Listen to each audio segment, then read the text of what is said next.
This is the Curragh Resources Mine near Faro, Yukon, Canada. These trucks haul 170 tons each.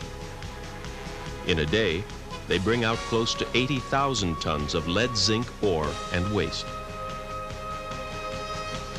From here, in the crusher control room, all the crushers and conveyors are visible.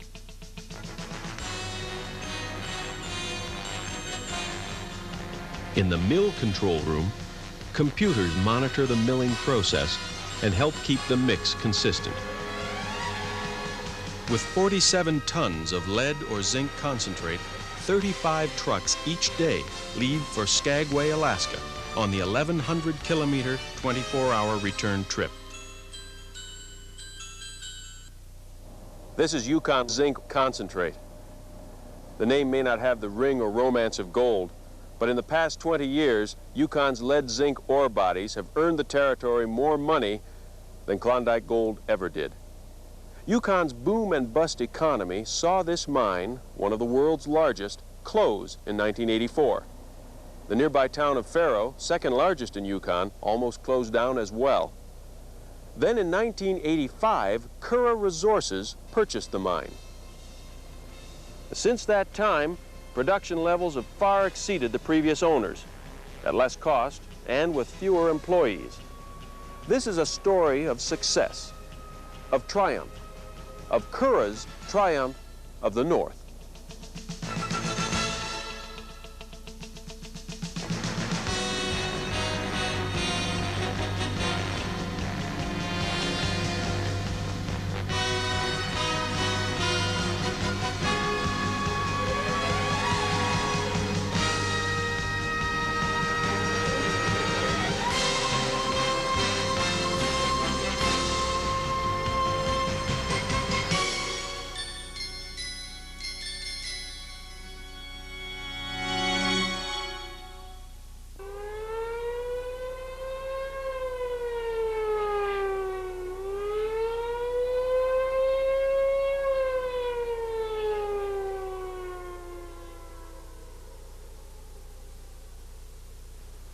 Seconds to blast.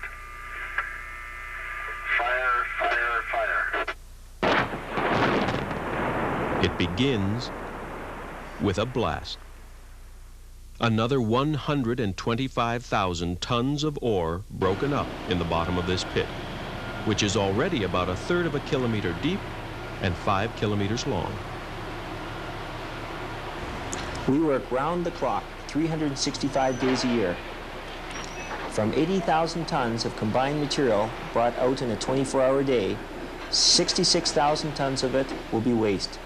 14,000 tons will be ore, and of that, we get about 1,600 tons of finished product. That's good recovery. Faro Mine Site and Mill sit 380 kilometers northeast of Whitehorse. In addition to the mine and milling complex, Curragh Resources also acquired extensive proven ore reserves at the adjacent Van Gorda, Grum, and Dye deposits. As the existing Faro ore body becomes depleted, Curragh is developing these rich ore reserves to sustain production into the next century. Much of the waste being hauled out of the Faro pit isn't being wasted at all. It's becoming the road to the new deposits. So on the day the Faro pit is mined out, the equipment will walk up the side and move just down the road 14 kilometers to the Grum and Van Gorda pits. They call it the road to the future. So what happens to the ore that comes out of this big hole in the ground? First, the trucks take it from the pit to the primary crusher, where the ore is crushed to 7-inch pieces. The material is then fed to a conveyor belt and transported to the secondary crushing stage. The material is crushed, screened, and recrushed until it becomes what we call fine ore. Roughly 3/4 of an inch in diameter, approximately the size of a small pebble. And then it is fed into the rod mills along with water to create a slurry. Through ball mills, the particles are further ground to prepare them for the next process, froth flotation. In froth flotation, a chemical treatment first separates the lead from the ore. A second flotation circuit removes the zinc. The remaining waste product then flows to the tailings pond. Now the process of dewatering the product begins.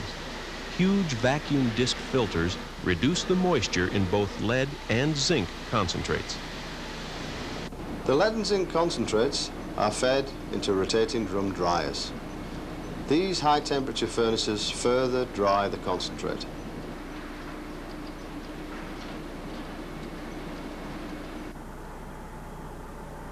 Now the high-grade concentrates of lead and zinc are each transferred by conveyors to the loadout sheds. Here, the separate concentrates are loaded into the teardrop containers, or pots, and shipped to Skagway.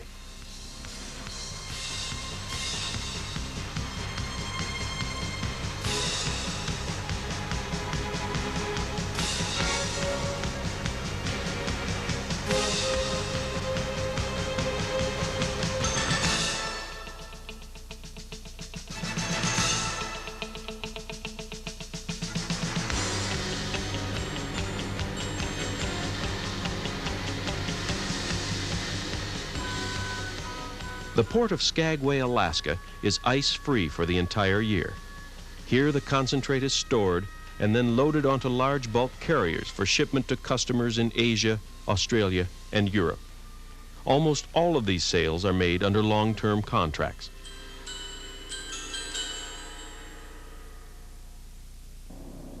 That's the story on Curragh Resources product. Now let's look at Curragh Resources people. They're a good team and take pride in the fact that they've turned this place around in several years of hard work. They work hard and play hard.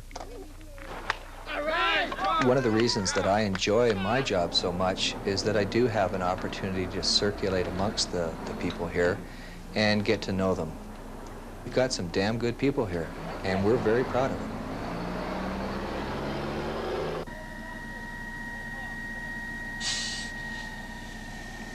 This is not a firefighting procedure, it's a cooling procedure at this point in time. So they're cooling the air as well as they move in? Exactly.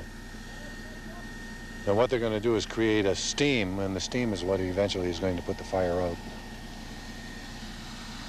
Safety is Curragh Resources' prime concern, the safety of its employees, our people protection programs as we call them. We've been in the process and continue to develop a very good safety program in this operation.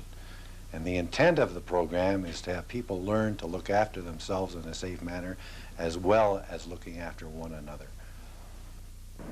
We even have guided tour groups come through this operation all through the summer.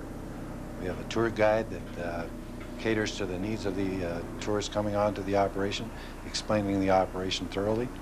And we certainly wouldn't be bringing those people onto this property if we couldn't guarantee their safety while on the property. The maintenance team keeps machinery and vehicles in peak condition, night and day.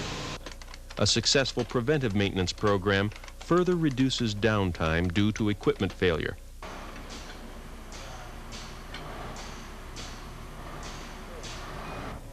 There's a computerized system which keeps accurate inventory of the thousands of parts and materials which may be required at a moment's notice.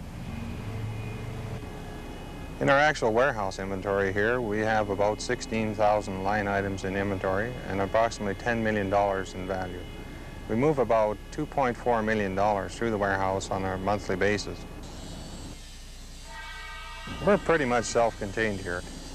We have the electrical shop, the machine shop, the welding bays, and the carpenter shop. And we can pretty much look after all our own repairs here on site. The surveyors, geologists, and engineers tell where and how to mine. All right, shovel 6 continuing in this area, working towards the left-hand side of the sump. It's important we get through and dig out the old one so we can establish a new sump and get the water down. The drilling and blasting teams prepare the way, Loading and hauling crews move the material, and the assay lab measures the quality of the ore.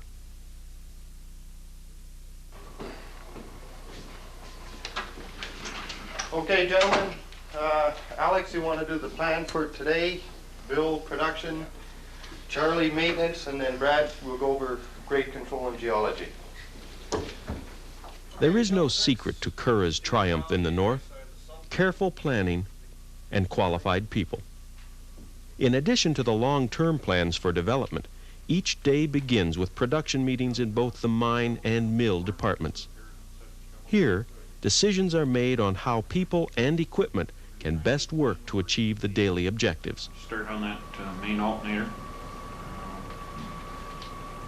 17 lower, that'll have to line bore the boom. It'll be about Friday. Ongoing quality control programs in the mine and mill ensure employee safety and product purity.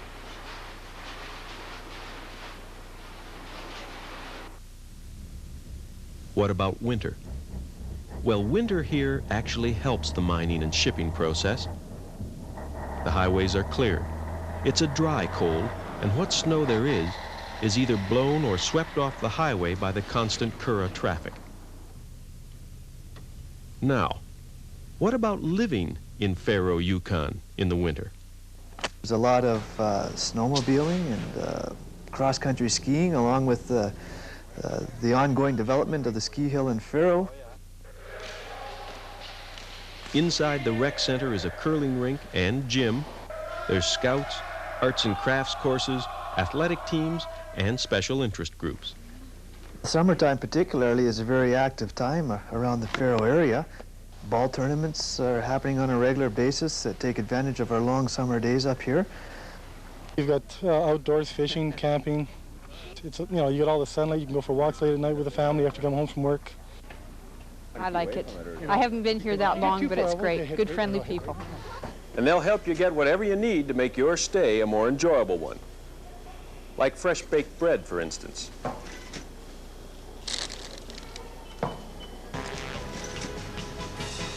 Curragh Resources, a Canadian-controlled company, is the largest corporate employer in Yukon. It's estimated that by the turn of the century, the Van Gorda, Grum, and Dye deposits, in addition to the existing operations at Faro, will have created more than 10,000 person-years of employment in Yukon. All the systems are in place: product, power, transportation, and the best people in the world for the job.